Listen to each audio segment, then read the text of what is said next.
What? Ladies and gentlemen, boys and girls. What? I got 2 words for you. 4 minutes, the Rock says, know your role. All-star wrestling, why that's for me. A super destroyer is on TV. He's got brute strength and all the moves. He's number 1, go spread the news. Tell Jesse the body and all the rest. He's the greatest, he's the best. A super destroyer Mark II. Stand back and watch what he can do. A super destroyer. Ladies and gentlemen, boys and girls, children of all ages, welcome to episode 32 of the Middle-Aged Outlaws podcast. Adam, how is it going today? I mean, I think it's going okay, but I'm now on steroids, and I wonder if that'll make me twitchy. I don't know. So we'll see how it goes. Let's ask our resident steroid expert, Vincent Kennedy McMahon. He's shown up on every other show. I thought he might just appear and do the intro and then leave again. I can confirm I did not buy them from him. Oh, they're not IcoPro knockoffs. Nah, it was just prescribed. The doctor seemed legit. I have to just go with it. Yeah. Well, Brett said in his book that the doctor that they used with WWF seemed legit as well. Is it just a case of taking the thing and jabbing it in your bum cheek? It's just pills. It's just pills. It's so much less. I don't know the right word. I was going to say sexy, but that's not the right word. Glamorous. Dirty. Is jamming a needle in your ass glamorous? Probably not. Wow. We're starting hot. I like it. So how are you? I'm good, thank you. I'm good. I'm good. I think I've questioned multiple times your choice for this week, and wondered. I think context is key when it comes to this show that you've picked out for us. So, yeah, I think doing what we've been doing, watching things in isolation, sometimes has been fun. Yeah, but this one has required a little bit more research and a bit extra finding out a bit more about it. Yeah, I think that's fair, because a lot of what we're going to talk about is the before and the after, and this is kind of a central piece to a big storyline that's on the go at this point in time. For a 49-minute show, there's a lot to talk about, so let's go for it. Yeah. But you know what I like to do before we start, Adam? Oh, yes. Yes. I like to remind you how old we are. Yeah. Okay, so 5th of February 1988 is where we are today. We're talking about WWF's main event number 1. There's only 5 main events, I believe. Yeah. Hosted on a Friday night, and they are described as a spin-off to WWF's successful show Saturday Night's Main Event. Yeah. I think we'll probably talk about what the whole purpose here was, but it's essentially wrestling for casuals, is what I'd describe it as. Is that fair? I think that's fair. I mean, I'm sure you told me at a point how many people apparently watched this event, which seemed insane. I believe it's still the most watched wrestling show ever, which something like 33 million people watched it. Yeah, which is crazy. It's unimaginable in this era. But yeah, it's basically it feels like a one-off TV special. And they obviously want to get their big stars out there and have them front and center, as well as referencing where we are storyline wise and where we need to go and where we need to get to. Yep. And then obviously of all these big stars, they put, this crucial tag team match on at the end, and they have to cut it off from the feed. It's, apparently the tag match at the end didn't make it through the broadcast because TV. Yeah, the TV cut off. So watching it on the network, you kind of just see, but there's no commentary. You just see the very end of this match, which I was wondering about because it looks like the match lasts like a minute, but according to Wikipedia, it lasts 10 minutes. Yeah. We do get a Hogan interview in the middle of it as well, to be fair. Yeah. If that's what you would call that, I'm not sure. So I'm assuming that's going on in the ring while we're seeing the interview. It's basically a 2-match show and then a tiny bit on at the end, which when I picked it, I actually thought, oh, is this enough? Is this enough to do a show around? But I think, we've sort of figured out that with the before and the after, it's definitely enough for us to talk about here. Right, before we get into it, like I said, you know what I like to do? I like to make us feel old. So here are February 1988. Here's some births, and our UK and US number one. So, born in February 1988, our favourite quarterback, Matthew Stafford. Oh, nice. Okay. Definitely not our favourite Argentinian footballer, Angel Di Maria. Oh, okay. And our favourite Caribbean pop star. Is she Caribbean? Am I making it Rihanna? I don't know if she is or not. Okay. Barbados, maybe? I don't know. Yeah, I'll stay out of that. Okay. I'll get it wrong. Yeah. Okay. So that was our. I mean, nothing compares to 89 and Alex Morgan, Gareth Bale. We're going to struggle to beat that, but that's a good trio. Oh yeah, yeah. A really non-controversial thing happened this year as well. Mike Tyson got married to Robin Givens. Oh, okay. I'm sure they lived happily ever after. Oh dear, that's terrible. Yeah, I shouldn't have laughed. I apologise. US number. Check out Tiffany with the double header, UK and US number one with 2 different songs. Oh, she was surely one of them's I Think We're Alone Now. UK one, yep. Oh yes, I'm not going to get the US one if it's not that because I didn't know she did another song. US one Could Have Been, which is, I mean, that sums up the show we're about to watch. So there you go, Big Tiff. Nice double header. She must have been rolling in it. Yeah, no wonder she never had to make any more music. That was it.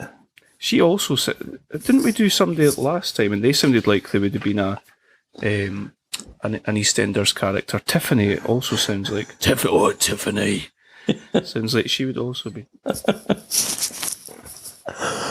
Oh dear. So that was us. We feel old. Yeah. Let's talk about the main event. Before we talk about, because obviously, like we've said, there's essentially 2 matches on the card.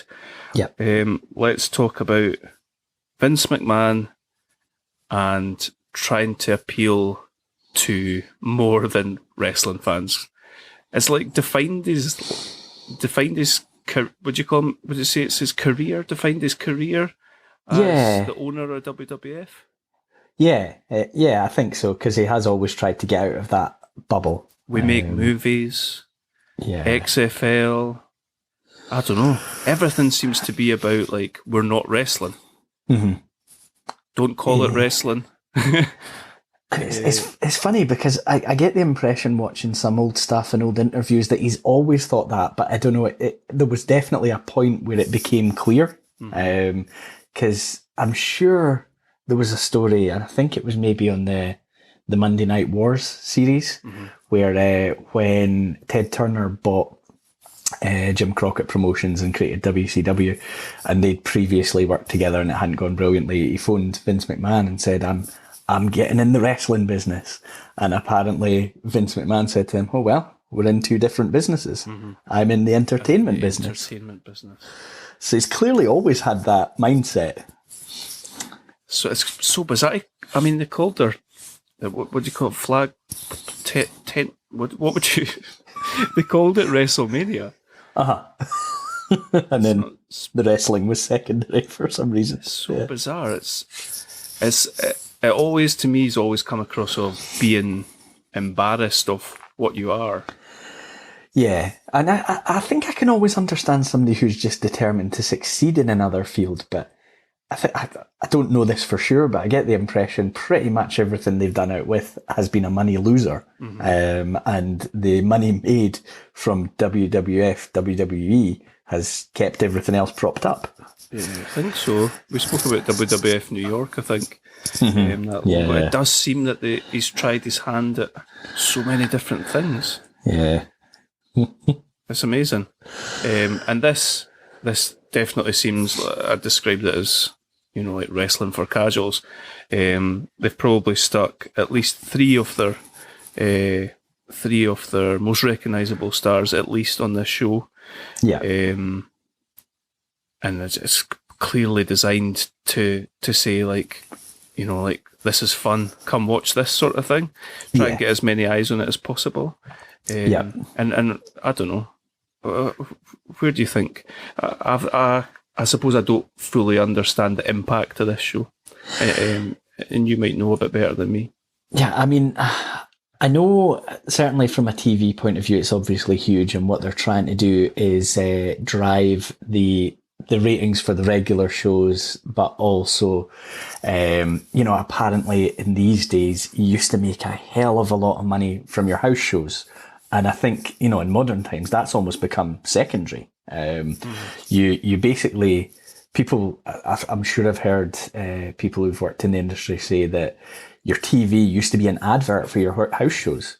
And then you sell out every house show because people want to see these guys they've seen on TV. Yeah, it's very similar to making an album and then touring it, and you make your money for touring it. Absolutely. And also, I suppose still relatively new in the pay-per-view era. They want to drive big buys for their shows. And I can't remember where we were in terms of... So SummerSlam was born in 88, wasn't it? And I think the Survivor Series was... Would that already exist at this point? Hold on. Go.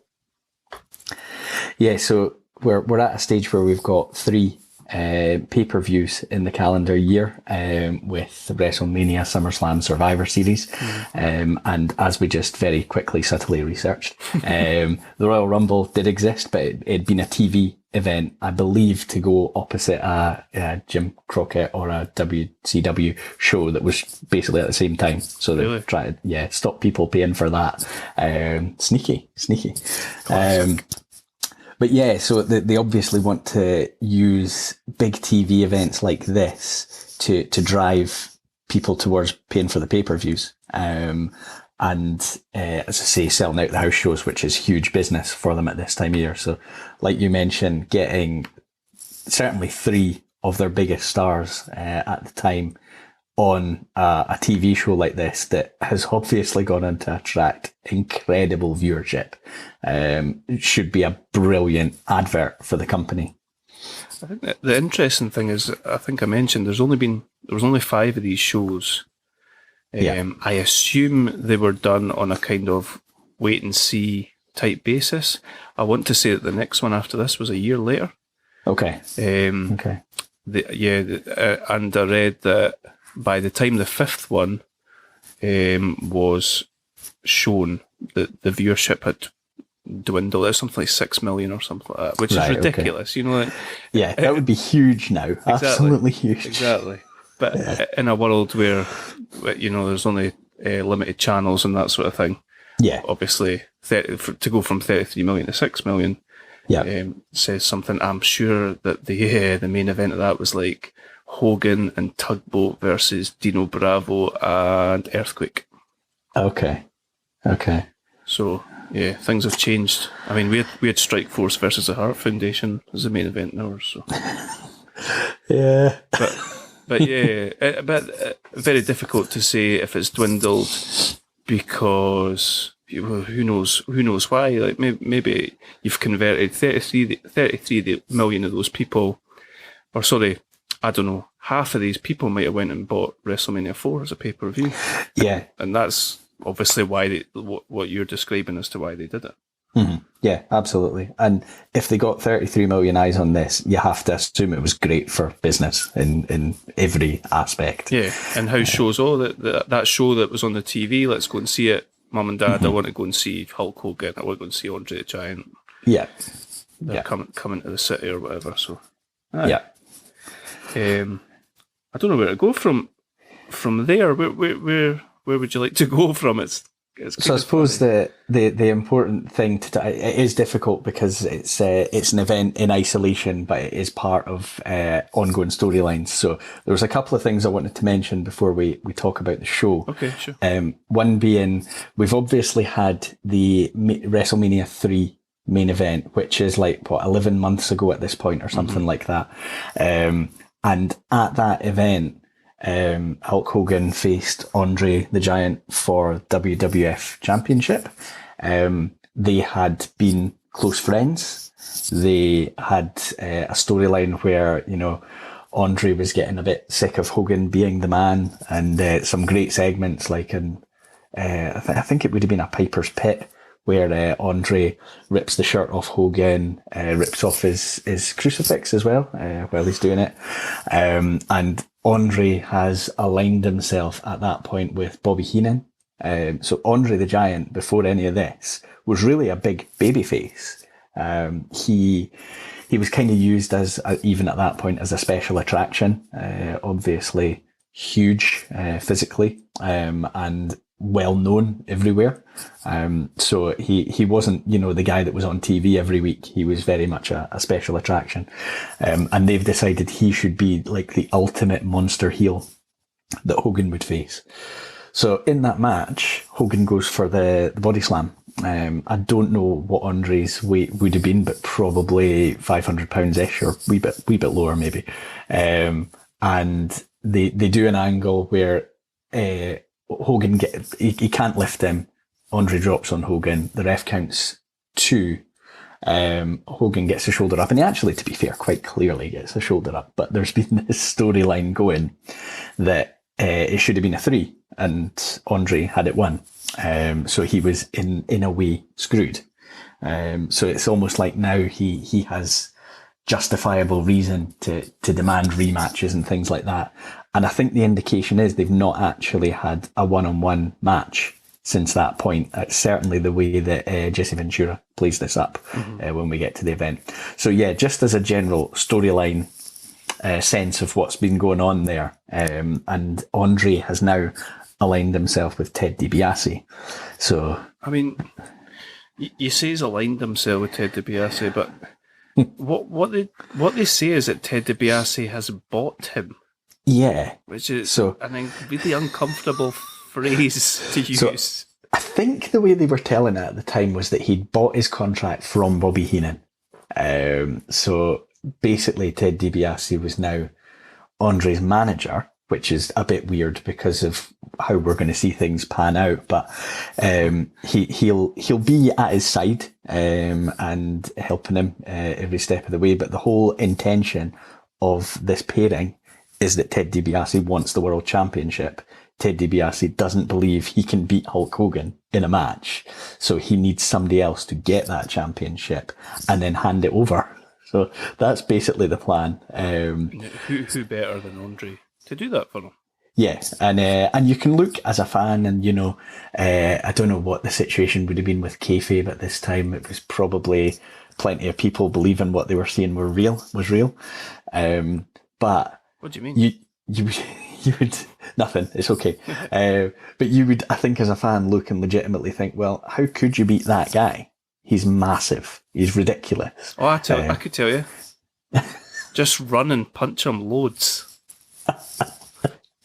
And once you've punched him a few times, bounce off the ropes and then punch him. That'll do it. Yeah. And a few chops. That'll definitely do it. So, we're heading for the main event where the story is Andre is going to get his next shot at Hogan. He's going to get his title shot. And bizarrely, to me, they used the first ever Royal Rumble. They basically used this as a Raw. The first Royal Rumble to set up Andre and Hulk. And I don't know how limited they were in their opportunities to get on TV as far as... They obviously had Saturday night's main event. Yeah. Do you think that would be it? Yeah, I'm not sure when shows like Superstars or Primetime would have become part of their regular programming. They're the sort of old school shows that come to mind for me. Yep. Yeah, me too. Yeah, but I'm not. I feel like you've just like pulled something from a bit of my brain that I wasn't aware was there when you said prime time. Yeah. So yeah, those shows could have been about, but I believe in terms of like viewership and all that, Saturday night's main event was their big show. Right. It all changed massively because, you know, people started going out on Saturday nights and stuff like that. So yeah, it'd be probably unthinkable now that you would have your big show on a Saturday night. Yeah. So anyway, they use the Rumble as a vehicle to get these two together in the ring, and they do the classic contract signing. Yeah. And I just want to mention what Hogan is wearing to this contract signing. It's very bizarre to see him in like baby blue. Yeah, it doesn't quite look right, does it? He looks like he's what was the movie that we watched? No Holds Barred. He looks like his character from No Holds Barred. He's got like snakeskin boots, jeans, and like a baby blue shirt on. And Andre looks like a complete badass. He's got like braces on. They look great, brilliant. Yeah. But they set things up there, and I think it's at this point. Is it at this point that Andre just starts choking him? I think he flips the table on him, and he's like choking him. Yeah. His big hands round him. And they make it pretty clear that he's kind of being led by Ted DiBiase as well. They keep sort of, you see DiBiase just in the background, you know.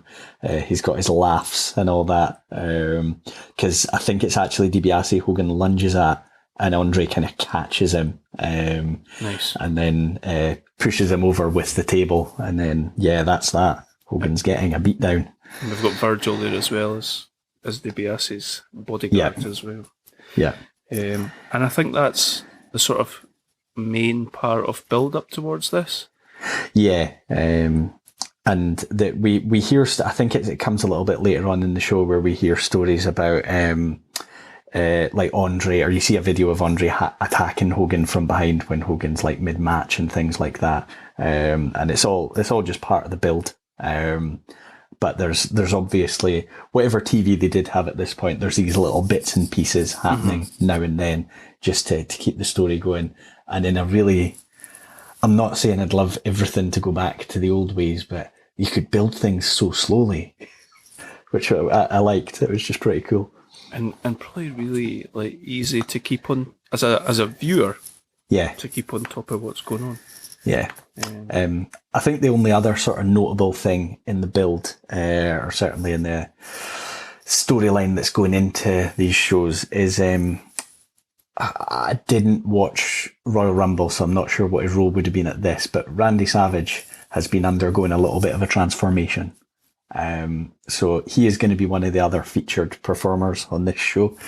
Probably the last big event, pay-per-view event anyway, that he was prominent at, he was a heel losing the Intercontinental title at WrestleMania 3 to Ricky Steamboat. And he was very much a heel. He was always shouting at Elizabeth and all that kind of thing and just acting a bit maniacally. And he'd started getting some traction from the crowd. The crowd had started to go with him just kind of organically. I think probably the look, the appreciation of the in-ring work, the fact he's with Elizabeth, all that kind of thing. So from sort of late 97, the crowd just started to go with him. So they decided to make the change and make him babyface. And that is going to become a lot more relevant when we get into talk about the aftermath of the main event. Yep.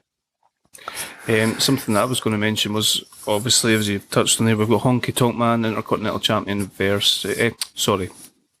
Macho Man, is it? Honky Tonk Man's champion. Yeah, Honky Tonk Man's champion going into this. Honky Tonk Man's Intercontinental Champion versus Randy Savage. Backstage, I think the idea was for Savage to win, for Honky Tonk to drop the Intercontinental title, and from what I've heard and read, Honky Tonk did himself a bit of politicking, did himself a bit of, I can end up going, I've got options to go elsewhere if you're going to make me drop the title. Have you heard this? Aye? Yeah, I have. It's not going to work out brilliantly for him, but I suppose short term, maybe, but it's not going to hurt Randy Savage either. Absolutely not. The way things pan out. No. So, yeah, because I always wondered when I'd heard that, at what point have they made the decision for WrestleMania 4 of where they're going to go? I've wondered about that. I think it must have been plans changed, pal, because as far as I'd heard and read, DiBiase was basically, this was all set up for DiBiase basically to get a run as champion. We know that at this point in time, they know that Hogan is going to film Suburban Commando. Yeah. So they need somebody to step up, and as far as I've heard and read, it's DiBiase that was going to be the man. It does make you wonder if the the reaction that Savage started getting maybe just planted something in Vince's mind. And he, in the old days, he loved a babyface champion. It was almost always a babyface champion. Really? Yeah. I think it was it's totally different to what most territories did. They liked to have a heel champion and the babyface chasing. But, because I think it gives you a little bit more legs. Finally, that guy's going to get his comeuppance, that kind of thing. But no, obviously, I suppose it's Vince's hand was maybe forced by who Hulk Hogan was and how huge he was. So this would have maybe been the logical time to change things up a bit and go heel champion. But yeah, there's been a change of plan at some point. The thing, like the likes of Andre, just never should need the title. No. Yeah. Aye. I think you described. You said they were using him as a special attraction. I think, like I say, aye. It's like like recently when the Fiend's been champion, and it's just a bit like, oh, you've kind of lost. Yeah. You've lost what you're doing here. It's got a good character, and he doesn't really need that. It's got his own lane, sort of thing. And it kind of forces you into having them on the TV and the pay-per-views like every time around, and almost. Need to talk and exactly. Yeah. Whereas, these characters, I think the Fiend's a good example, far better in small doses. But yeah, and Andre, I think by this stage he's not very mobile. He's struggling to perform matches. So I think that fits well into the special attraction role as well. The fact that he's only going to be at some of the big shows. And just before we get into the wrestling, I feel like, we're talking about Vince chasing this sort of dream of being something more than wrestling. Yeah. I feel like another thing that he's chased throughout our lives as wrestling watchers is another Andre the Giant. It's almost like a spectre hanging over throughout the years when you look through all these different people that have got pushes and been there for, really small periods of time, and they just clearly not got it at all, but they're just massive. Yeah. And there's one just now, you got Omos that we've spoke about before in WWF, and it's just like he's got this blind spot for a giant. Giant Gonzalez, Great Khali. Who else we got? There's another one I thought of. Big Show. Of course. who was probably the most successful out of any of the attempts. Yep. But never quite had that aura about him. No. There was something, I think, unique about Andre the Giant, because you did see him, even just on video when you're watching, I think, that guy's just massive. Yep. I was watching something earlier before we started recording. It was from 1976. It was Ernie Ladd versus Andre. And Ernie Ladd's 6'9". And he just looked... so small. Wow.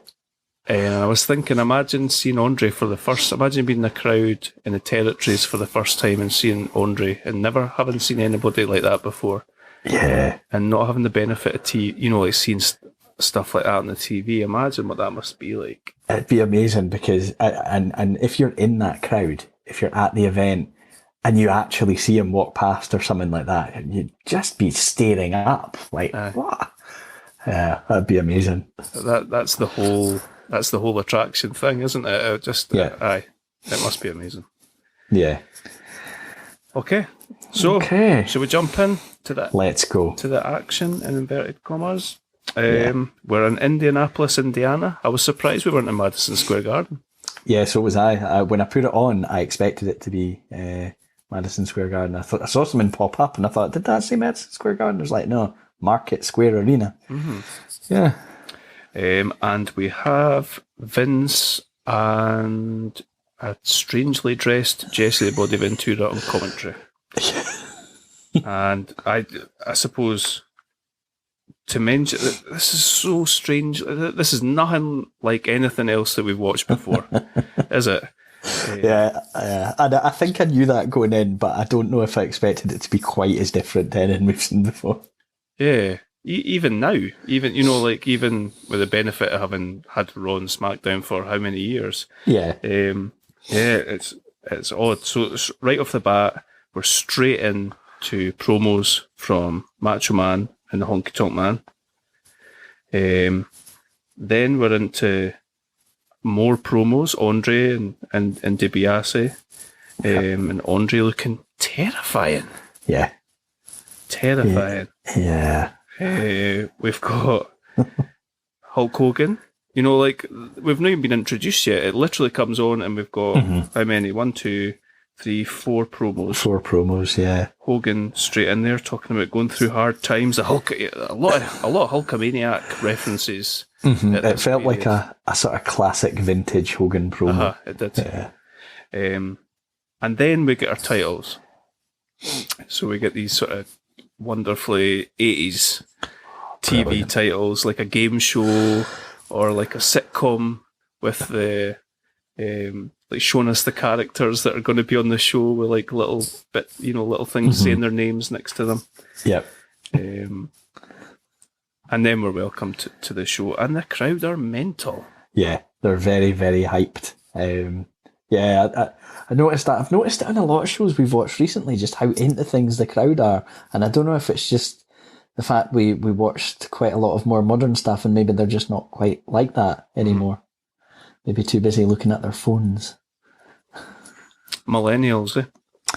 Yeah. Yeah, Vince welcomes us, like I say, with an oddly dressed Jesse Ventura. And I messaged you about this and I said, what is he wearing? And you said, yeah, he used to wear pretty strange outfits around about this period of time. And then I had WrestleMania 4 on, and true to your word, he was also dressed really, really strange there. So yeah, he's a flamboyant guy. He certainly is. He's the body. He was immediately, right at this intro with Vince backing all the heels to win. Yep. And he's like he was obviously your classic heel commentator in those early days, but he's so shameless about it. It's funny, isn't it? Because we're talking about this being like to appeal to him for a sort of mass appeal type thing, and you would think that they might go with these two are essentially your narrators, so you're connecting with these two people to tell you what's happening. Yeah, and he's like just skewing your whole perception of, if you've never seen this before, you don't know that what he's saying is it's quite interesting. Yeah. There's a few sort of sound issues dotted throughout this. I don't know if it's just with it being like a new thing. Yeah. A lot of time you can't actually. I think Vince and Ventura's I think they're actually speaking over the speakers, the tannoy in the building. Yeah. It's very difficult to hear them.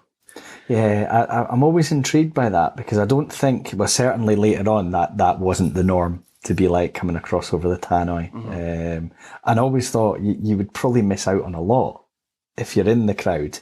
And I like the idea of being able to hear the announcers, but I always thought it just wouldn't work. Nah. So from there, having already had multiple promos, we go straight in to a very intense Rocky-style montage of Hulk Hogan working out for this match with Andre the Giant. And strangely, it is set to Jake the Snake's music. I don't know if you caught that. I did, yeah, I noticed it. Very weird. Yeah, because I don't know, I know that there was a period of time where not everyone got entrance music. And so, but I was wondering, because Jake the Snake was on this show, but he was on one of the dark matches. Right. And I'm thinking, would he have come out to that music? But there's no way of knowing, unfortunately. That's a good point. Do you want me to go through what the dark matches were? Go for it, because there's some in there I think would have been really good. Aye. So I did try to find them. I wondered if some cheeky wee scamp might have put them on YouTube, but they weren't available. So okay. So we might know some. Billy Jack Haynes and Ken Patera versus Axe and Smash of Demolition. Yep. Would have been good to hear Demolition's music. Always Yeah. good. Jake the Snake Roberts, like you mentioned, versus King Harley Race. Yep. We'd enjoyed that. Coco Beware versus Ron Bass, or Bass, I think. Bass, yeah. Bass. The British Bulldogs, Davey Boy Smith and the Dynamite Kid versus the Islanders, Haku and Tama. Yep. One Man Gang versus Jim Duggan. Oh. Just coming off his inaugural Royal Rumble win. Of course. Don Muraco versus Butch Reed. And the final one, the Ultimate Warrior versus Sika. And I want to say at some point we do hear the Ultimate Warrior's music as it goes to Vince and Ventura. And I was like, are we getting something? Nah, we're not. Okay. I don't think I picked up on that. That's Teasing interesting. us. I was just looking, this is just out of interest and me being a bit nosy as I'm going through things. Jesse Ventura is here doing the commentary, and this is 1988, yeah? Yep. So he's already been in Predator and The Running Man at that point. Really? Yeah, and I knew he was acting while he was doing announcer work, but he must be, those films must have been quite big, Aye. I would have thought. So when you tune in and you see him, I suppose that's good for the show. It's good for the company. Aye. Yeah. And then he's healing out straight away. I mean, let's not get... he is, isn't he? Let's not get too excited, though. He's in The Running Man for about 30 seconds, to be fair. Yeah, fair point. Yeah. But what was the other one you mentioned? Predator. Yeah. He's good in Predator. Yeah, he is. Yep. So, that was our dark match. Who's Sika? Adam, do you remember? Sika is Samoan. He was one of the Wild Samoans? Yes, he was. Tag team. Yeah. Afa? No, that's someone else. That's his... It was Afa and Sika. Was it? The Wild Samoans, yeah. I told you I've been watching Young Rock, and I wasn't sure if the name Sika had come up in that. Yeah. He's off that family, I think. Yeah. Aye. Oh well. Interesting. There you go. I've got written down here, if The Rock ever does return, they talked about him facing off against Roman Reigns. Yeah. In his 1000th day as champion. What did you say? We were talking about Roman and them trying to equal, what's his name? Oh, the Italian guy. Yeah. We've done this before. We can never remember his name. Oh, it's really disrespectful, isn't it? He's like a legend. I can see him in my mind's eye. Anyway, he was heavyweight champion for like 7 years, and we were saying that Vince is probably going to make him 7 years in one day. Yeah. Anyway, getting off track. If The Rock ever comes back to face him at WrestleMania, like they say, they should do this scene for scene remake, this Hogan montage, but with The Rock. That's what it reminded me. You get those Instagram videos of The Rock in the gym at like 4 a.m. That's what it was a bit like. It's Bruno Sammartino. There you go. That's it. Yeah. Yeah. So did you enjoy the montage? I loved that. Yeah, I like stuff like this, and I know it's cheesy, and obviously Rocky did this kind of thing brilliantly, but I love this kind of stuff. It's so old school. It's just brilliant. I would appreciate the montage of Savage just walking about shouting at people as well. Getting more and more worked up. Aye. Not Elizabeth, though. That would have been brutal to watch. Well, he can't do that in this era because he's babyface now, so you're fine. True. Yeah. So we've got that. We've not had any wrestling yet, but here we go. Mean Gene is with the Honky Tonk Man, who breaks the record for the most number of Elvis references in a promo. Oh, Yeah, that was too much. It was. He's going to take Elizabeth to the Heartbreak Hotel. Oh, I can't even remember what else he says, but it's all right, pal. He came across as quite Elizabeth obsessed. So I was quite surprised when he came out with his girlfriend at the start of this. I was thinking, what's she making all this?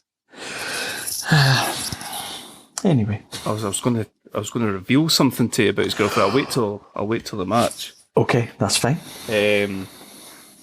Yeah, so I think what happens is that we get a promo, then someone comes out, then we get another promo, then someone comes out. It's quite odd. Yeah, so in this event, Honky Tonk Man has done his promo, and then he does his entrance, and then we get a Savage promo right at that point.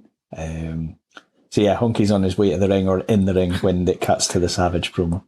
How, what an aura Savage has got. It's amazing. The person competing for the Intercontinental Champion, Intercontinental title. Imagine Ricochet given this type of... I know that things are different. He's essentially a headliner, isn't he? Yeah. Did you notice the colour Savage turned during his promo? Yep.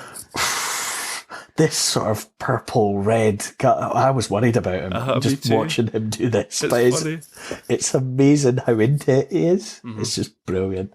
He's one of my absolute favourites of all time. I'm sure I've mentioned quite a few times. Love that guy. This promo made me... I'm sure I said this the last... What did we watch? SummerSlam 92 when Savage was on it. Yeah. This made me think I want to watch more Savage-related content. But, So Honky Tonk Man comes out with... Who is with the Honky Tonk Man? Peggy Sue. No, who's his manager? Jimmy Hart. Jimmy Hart, sorry. He comes out with Jimmy Hart. And then Peggy Sue appears sort of... She doesn't come down the aisle with him, so she seems to come out of nowhere. I was like, Peggy? Who's this Peggy Sue? Do you know who Peggy Sue is? No, I've never looked it up. Really? Yeah. So when she was shouting during the match, I was like, I recognise that voice. I was like, that is definitely Sensational Sherry. Oh, is it? So I looked it up, and it's Sensational Sherry. Wow. Which is funny, obviously, because of the relationship with her and Savage, and what is that to come, or is that? That's still to come. It's when he does his posts. Yes, and he aligns with her at that point once he's ditched Elizabeth. Yeah, so I thought that was an interesting wee tidbit. Yeah, absolutely. So, this is... I mean, we're not watching this for the wrestling, really, are we? No. Good job, Bernie. That's for sure.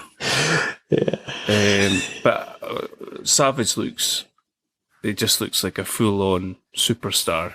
Not a superstar, but he looks like a $1,000,000, as they say. Red pants, yellow boots, the music, everything looks amazing. Yeah, and he gets a good crowd pop and all that, and he's so good at starting 100 miles an hour and making it so believable. Yep. It's just brilliant. It's like this show does not have much wrestling in it. I think it's fair to say, because this starts off just as a brawl. And Savage is so wound up. He's just trying to get to Honky Tonk and Jimmy Hart as well. Various times during the match, he has a swipe at or a chase of Jimmy Hart. But it feels like for so much of this match, till he gets slowed down, Savage is just 100 miles an hour. But in a good way. I do mean that in a good way. Yeah.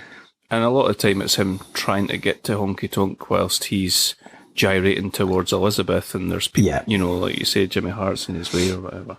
Right at the start, he performs a move. I want to get your take on this. He performs a move where he bangs Jimmy Hart's head with Honky Tonk Man's head.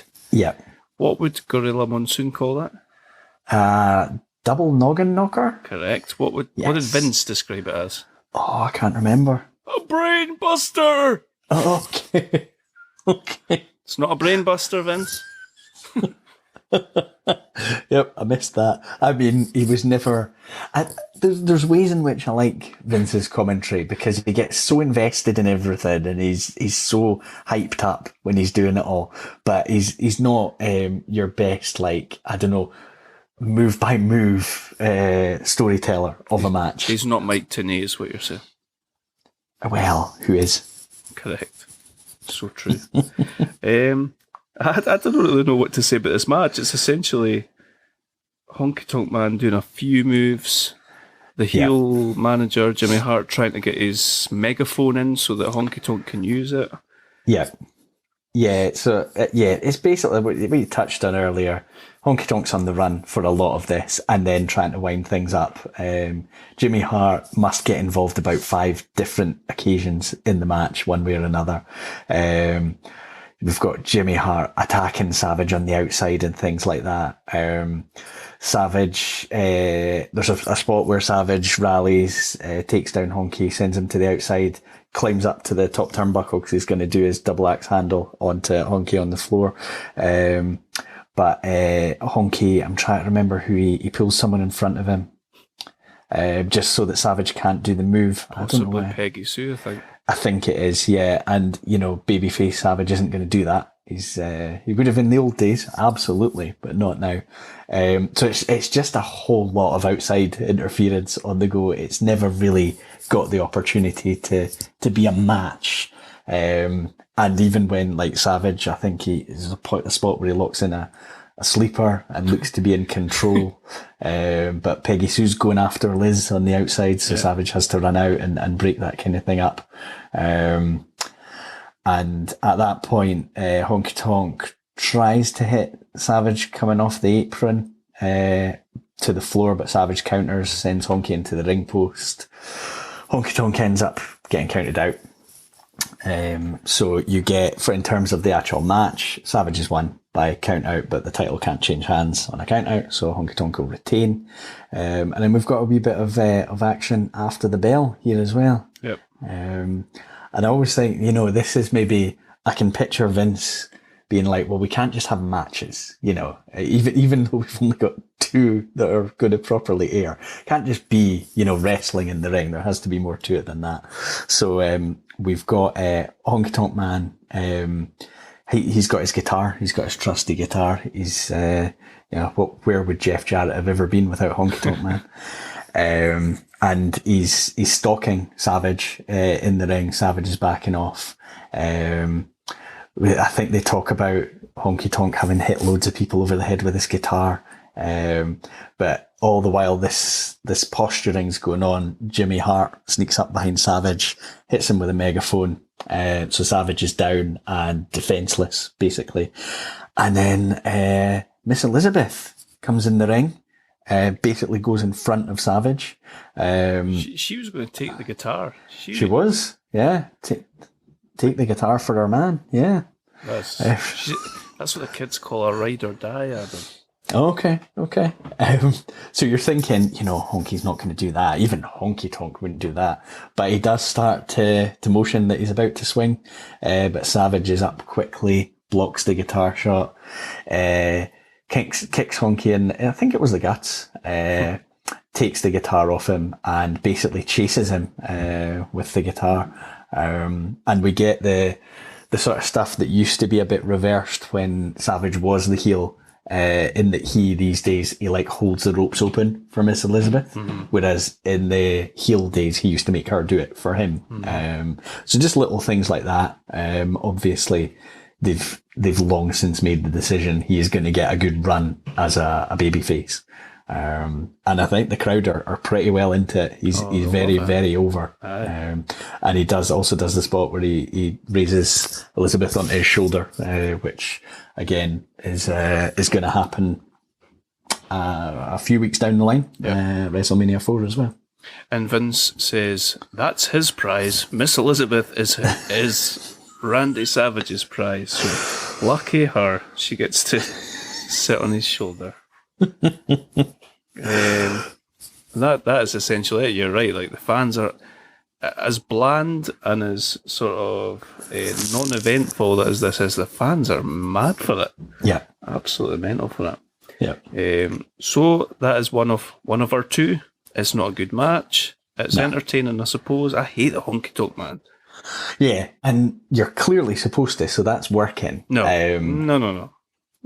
It's not like heat. I just don't like him. I've written that here. I've written, what did I write? I really don't like the honky tonk man, the gimmick or the man. Do you think there is something about guitars? Because I used to be the exact same with Jeff Jarrett. I just I never saw him. I've not seen much of Elias for a while. You're more of a Zeke freak. Well, he's been the prominent guy, so yeah, I'm not sure where Elias has actually been. But anyway,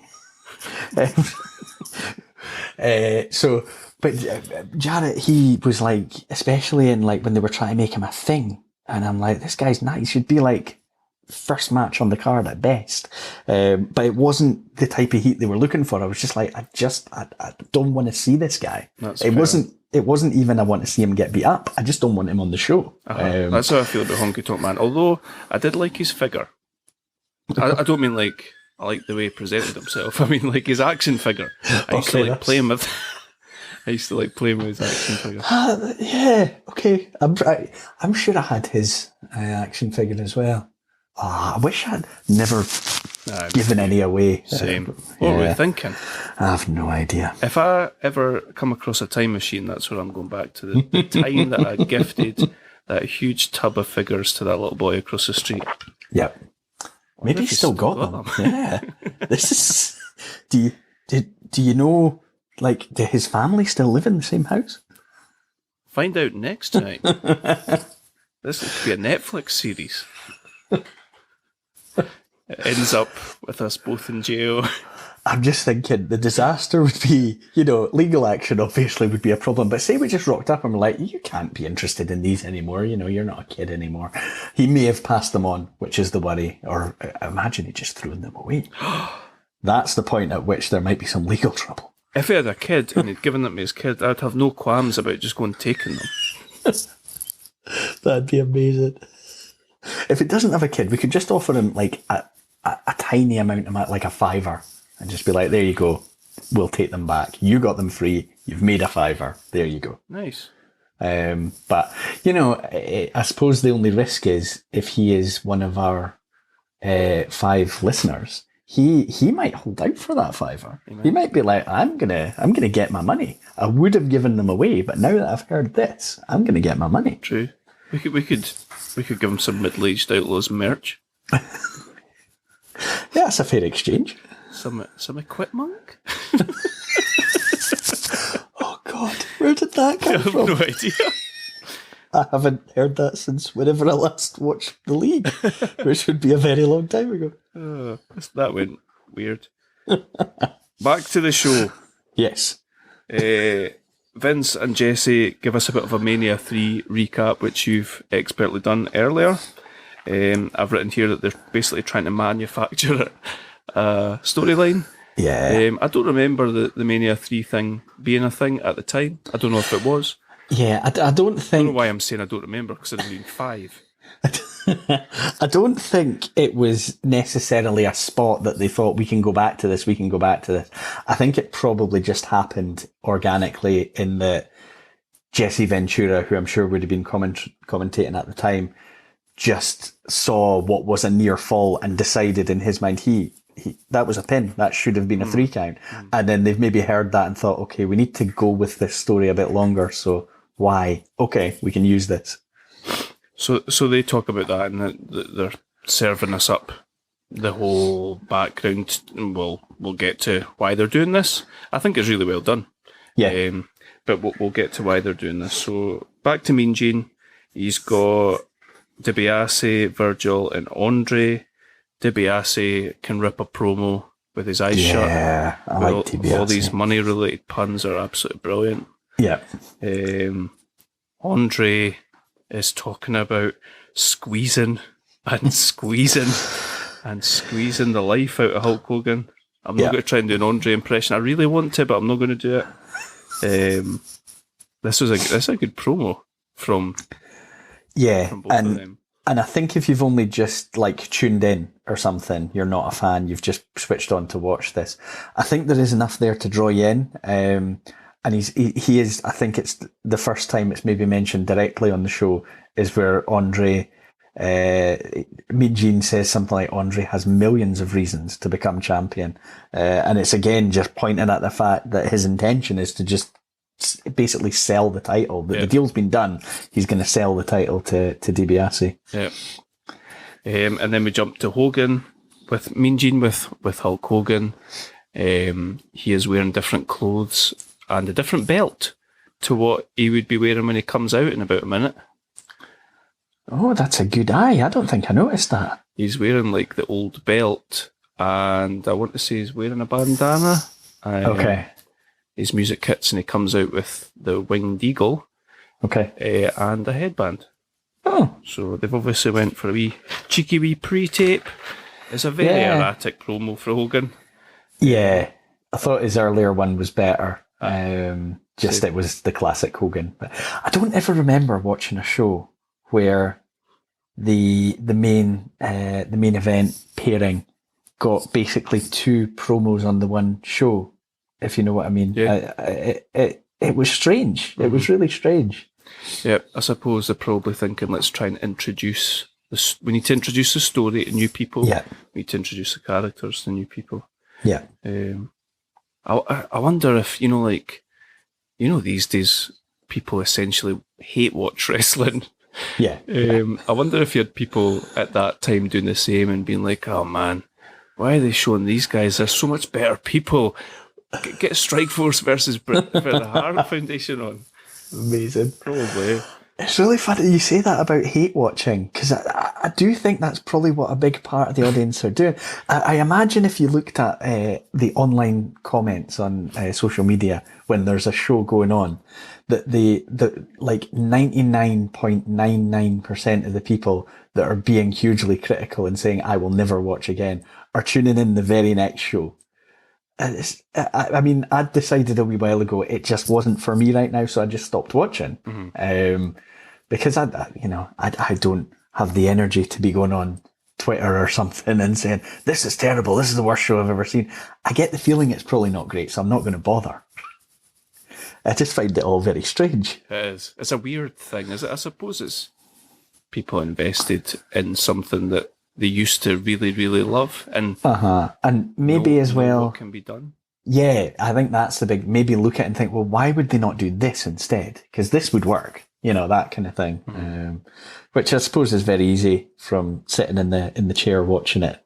Plus, the curtain's been pulled so far back that it's just opened the doors for people to have a lot more of an opinion. Yeah, true. I suppose that's the same with everything these days, but yeah, we digress. Here we go, WWF Championship match, Hulk Hogan versus Andre the Giant, referee Dave Hebner. Oh, yeah. Rest in peace to Dave Hebner. That was sad. I think we heard the news maybe just a day or so ago that he'd passed away, so that was and then sad to hear. Tim White as well. Was that yesterday, Tim White? I think so, I think so, yeah. Quite an iconic referee. Certainly, both of them. Yeah.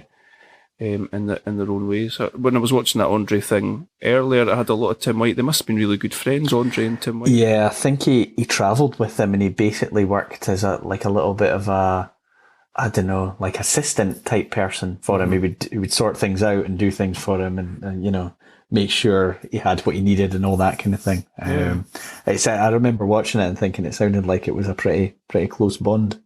Yeah, he talked about they built this relationship where Andre spoke to him a lot, where he didn't speak to a lot of people, but management would come and say to Tim, how is Andre? Is he this, that, and the next thing? And he would say, go and speak to him. I'm not here to be his to talk for him sort of thing, and I think they built the relationship around that. Quite nice. It is, it's yeah. Sad.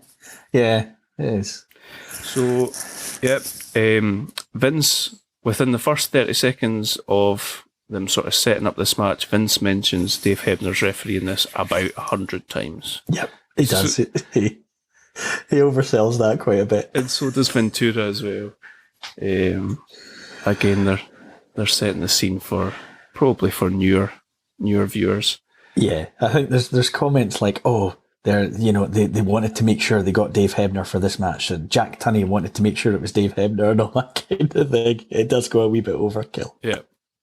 And who was refereeing the WrestleMania 3 match? Was it Gorilla Monsoon's guy? I can't remember what his name is. Oh, do you know what? I don't actually know. Nah. It certainly wasn't sure. wasn't Hebner anyway, and they make a thing about this being we've got a reliable referee this time. Yeah, now that you've said it, it might have been that guy you mentioned. I can't remember his name. I can't remember his name either, but yeah. So this match is quite. There's more action in this match than there was in the previous match. Surprisingly, it's all Hogan.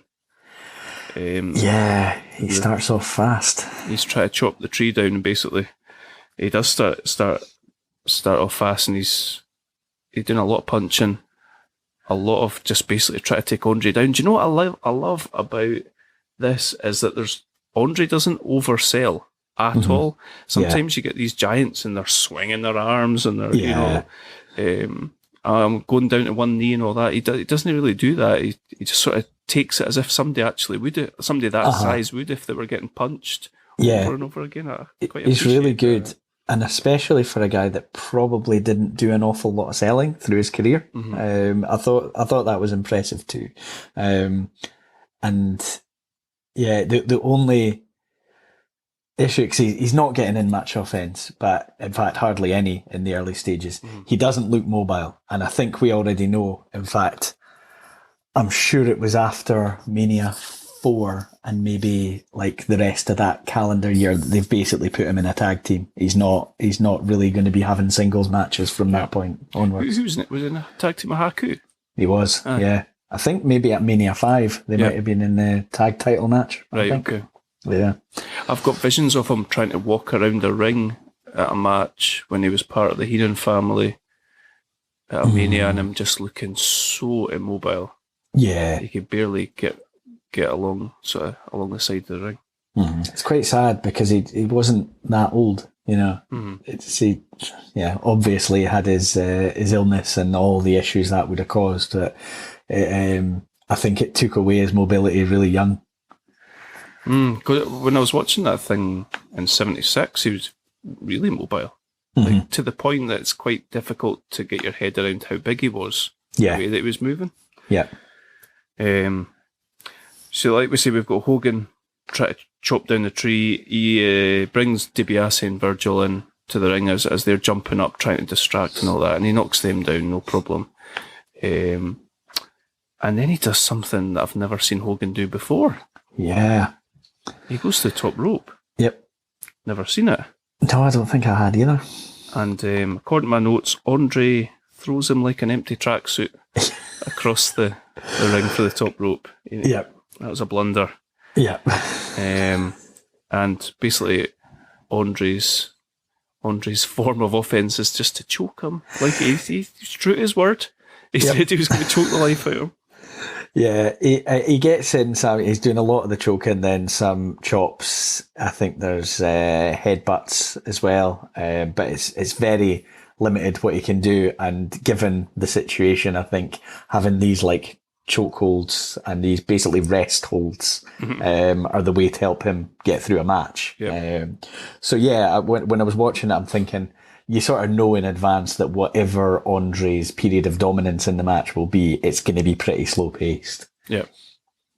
Eventually Hogan gets back on top and again, he eventually knocks him down. He's bouncing off the ropes, trying to knock him down. Gets him down and drops the leg. And you're thinking, here we go. But obviously, $1 Million Man or Virgil, one of them is distracting Hebner. Yeah. He's got him down for the 3 count, but Hebner's distracted. Come on, Dave. And then things change really, really quickly. Andre gets a hold of him, does some variation of a butterfly suplex, and it didn't look great, that. No, it didn't. Hogan is down on the floor, Andre pins him, and Hebner counts to 3. Now, Hogan raises in an incredibly exaggerated way, raises his arm after about the 1 count. Yep. But Hebner counts to 3. We get the bell, and then things kick off a bit. Things kick off a bit more from here. Yeah. So Vince sounds absolutely incensed at this mistake that's been made.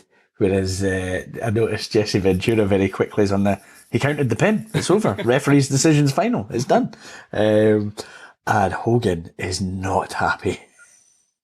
It's so clear he gets the shoulder up, but for the purpose of the story they're going to be telling here, that's fine. Yeah, you can do that. Whereas, at the old WrestleMania 3-1, it was clear he was up and they didn't count it. But anyway,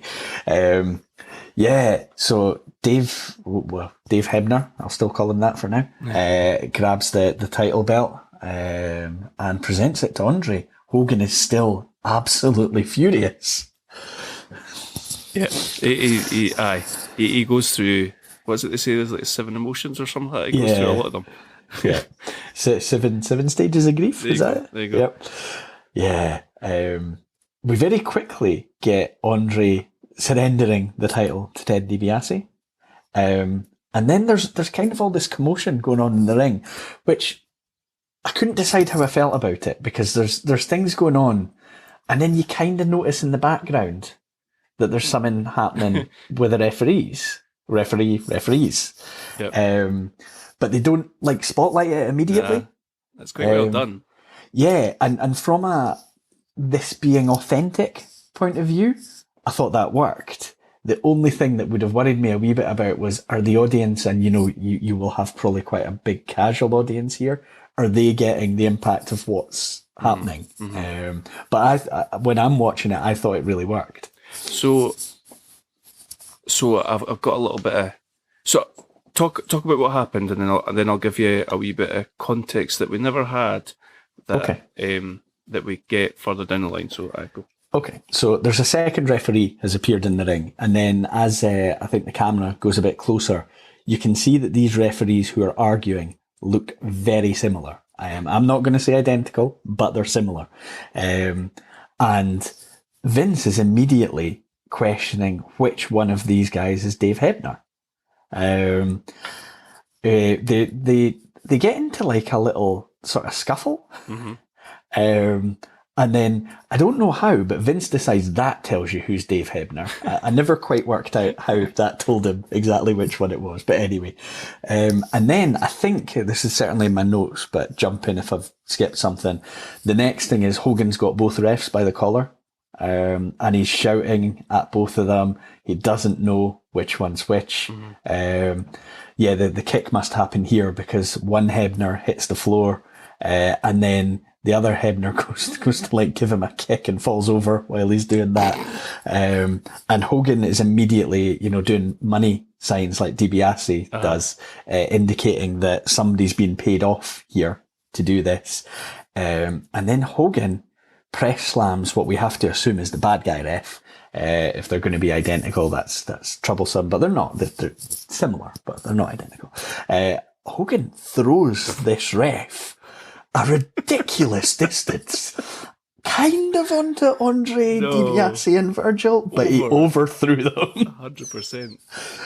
Oh, I love this angle because, these refs that look similar enough in storyline to be confused for the other. And certainly for I imagine a TV audience or even somebody in the arena who's been to a show before, I don't think you would be thinking, that doesn't quite look like that normal ref. Yeah. That looks a wee bit different. Yeah. So I loved the story. I love the angle of the heel ref, which turns out to be, although I don't know if they don't confirm it here, I don't think, but it's brother referees.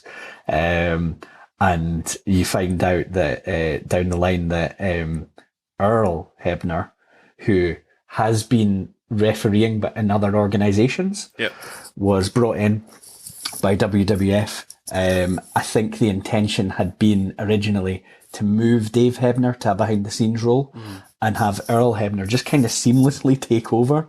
But then someone at some point has gone, wait a minute, these guys are very similar. What can we do with that? And they've obviously made it brother ref, one's a heel, one is taking the money, and kept the other ref out of being able to take part in this match. So I loved it. It's a great story. It's almost too clever for its time.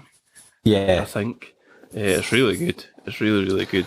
I like the way that, like you say, there's a lot of pandemonium, and then the camera then sort of focuses on this argument that's happening between the two, and there's just total confusion.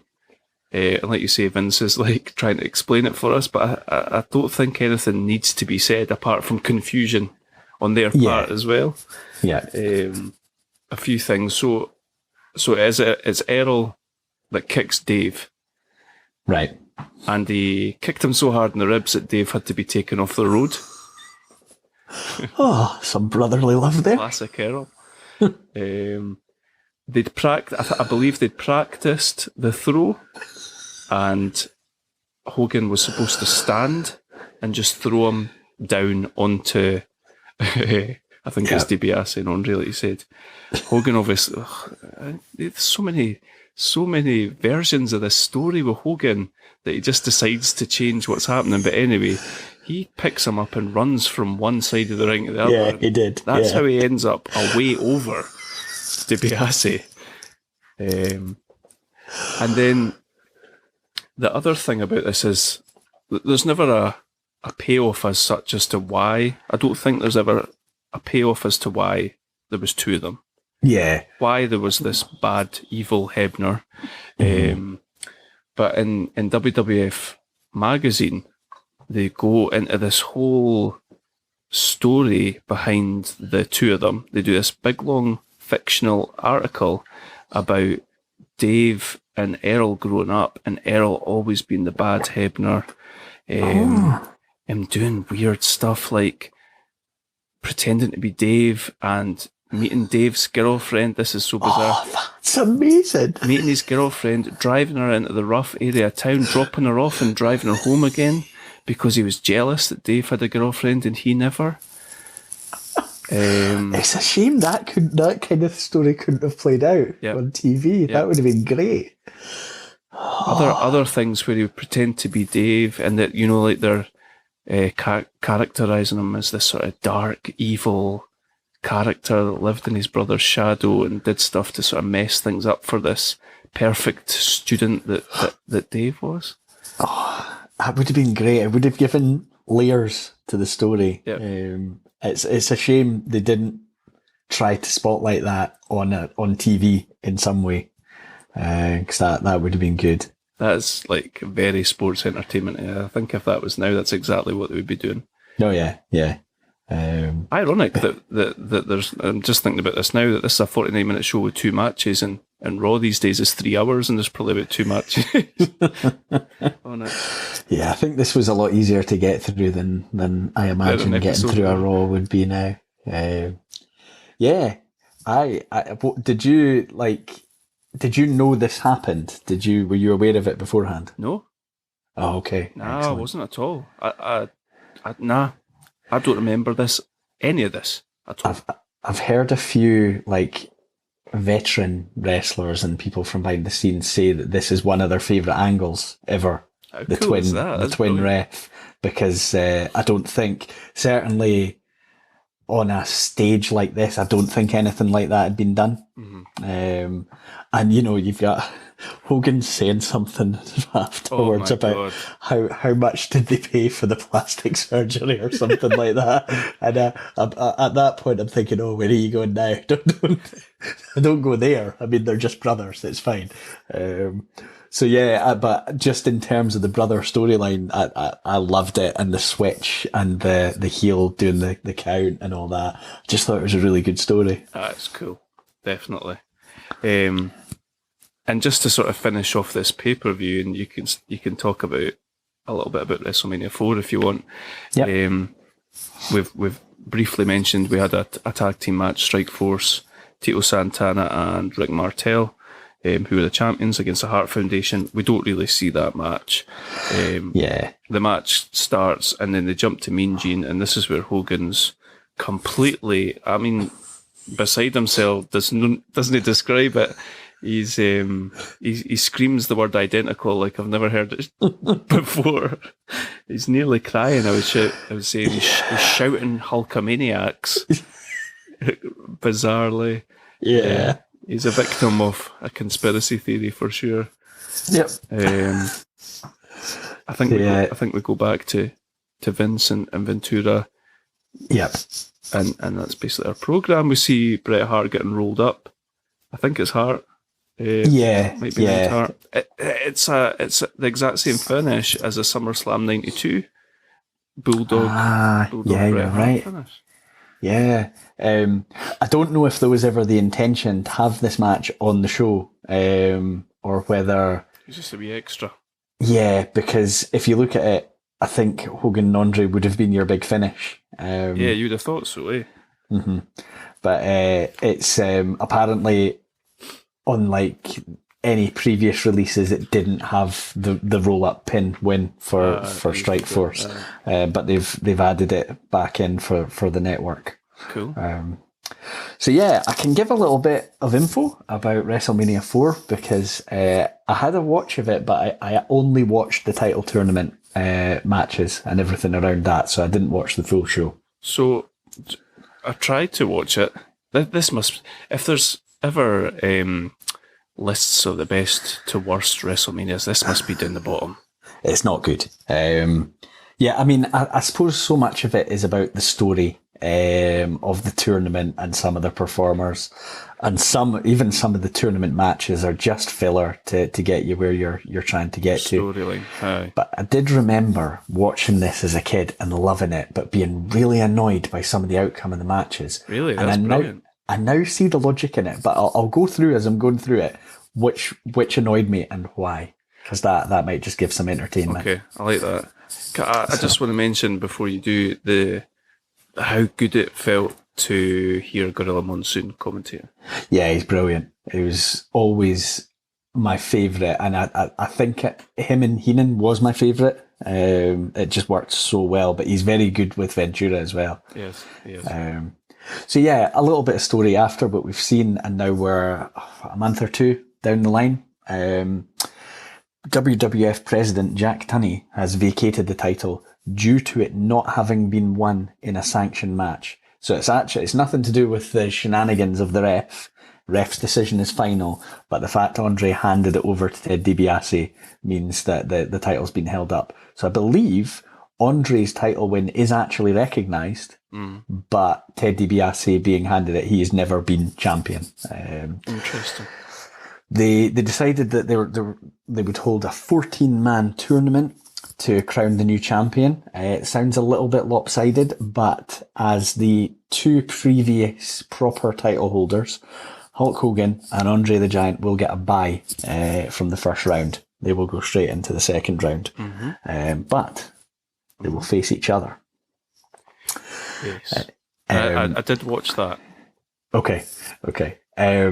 So yeah, first round, quarters, semis, final is going to decide who the new champion is. Okay. I'll run through these participants because there's quite a mixed bag here. So we've got Hulk Hogan, Andre the Giant, Macho Man Randy Savage, Ted DiBiase, Jim Duggan, Hacksaw Jim Duggan, I should say, in this film, Don Morocco, Dino Bravo, Ricky the Dragon Steamboat, Greg Valentine, Butch Reed, Bam Bam Bigelow, who I think must have been really young here. Yes.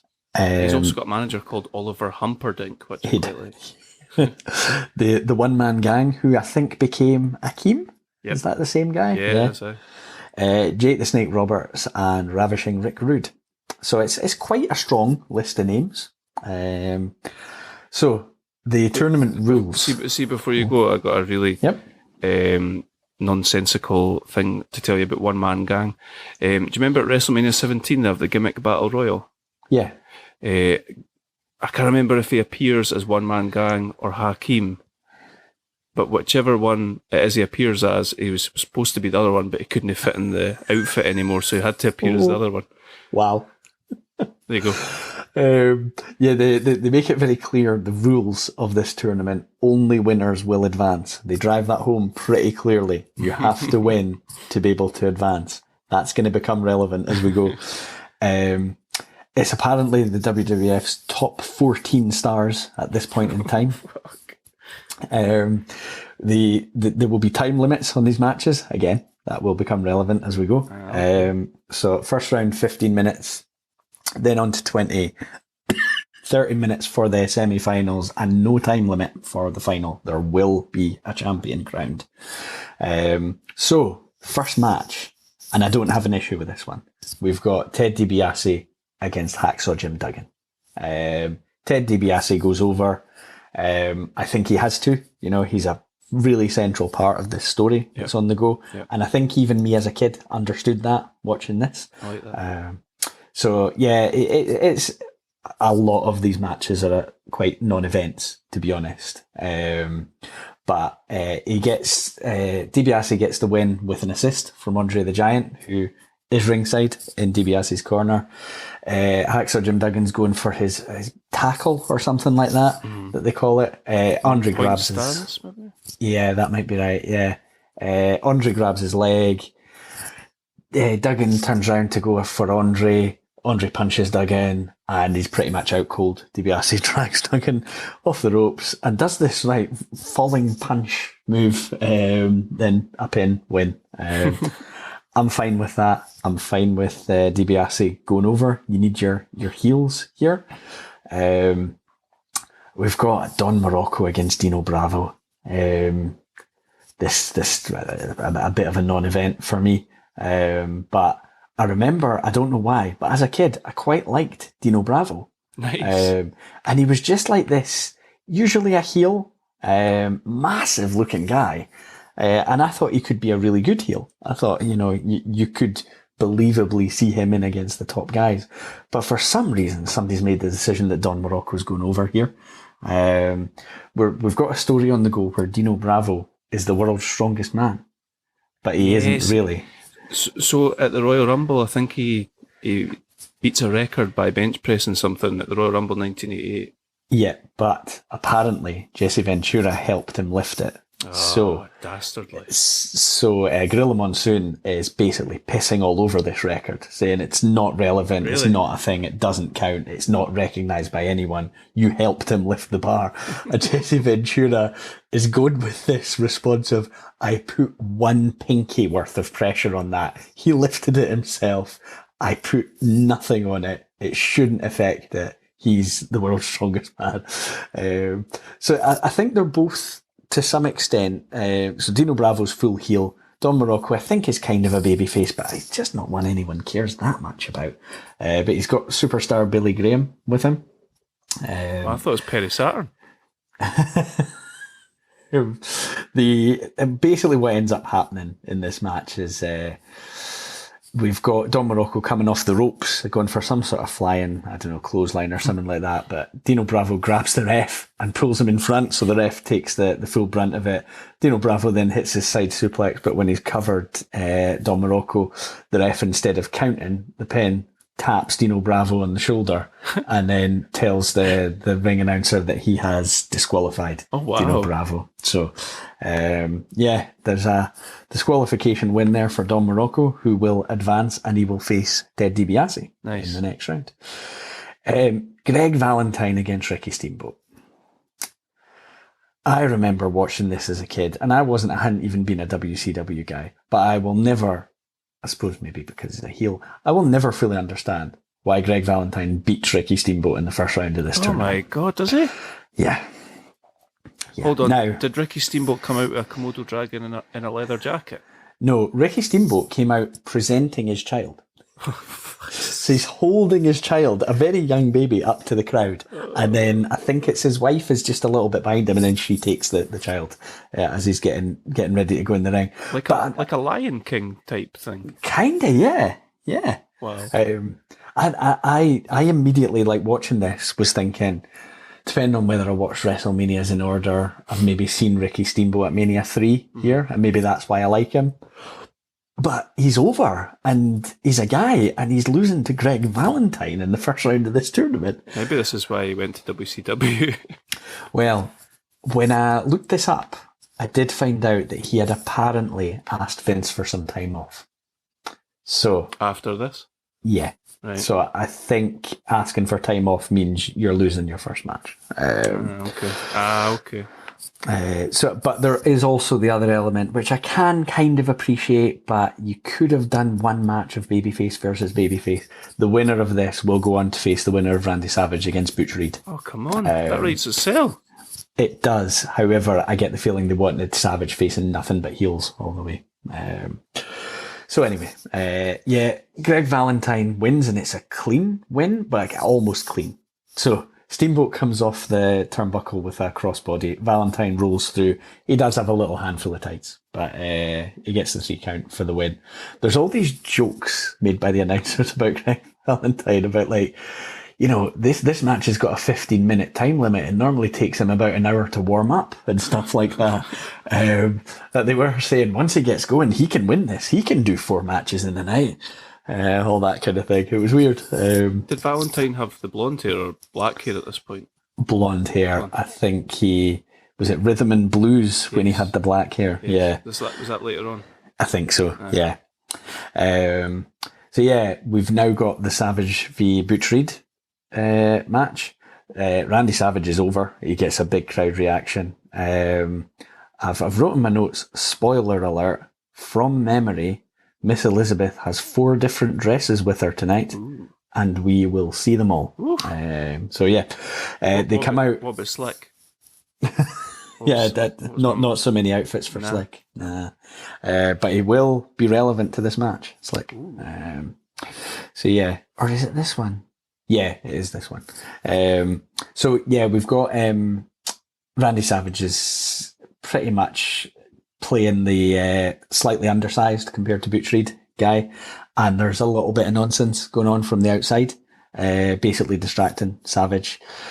Butch Reed actually dominates most of this match, and at a point he goes to the top rope, but Savage is too quick, and he's up and he's over at the corner, and he slams Butch Reed down from the corner. After he slammed him down to the mat, Savage immediately springs up to go for the flying elbow drop. He hooks everything in the cover. Makes it look like he is genuinely going for a cannot move a muscle cover here. It always annoyed me when people who were apparently very good wrestlers went for really lax covers. I always remember Austin saying that if you're going to pin somebody, make it look like you're trying to win the match. I get it if you're playing like the cocky heel or something like that, some of this is too easy, drape yourself over or something like that. But when you're a wrestler, a proper wrestler, then you would be trying to win the match. He gets the win. Good crowd reaction for his win. So Savage is through to face Greg Valentine, is he? Yes. And then we've got one-man gang against Bam Bam Bigelow.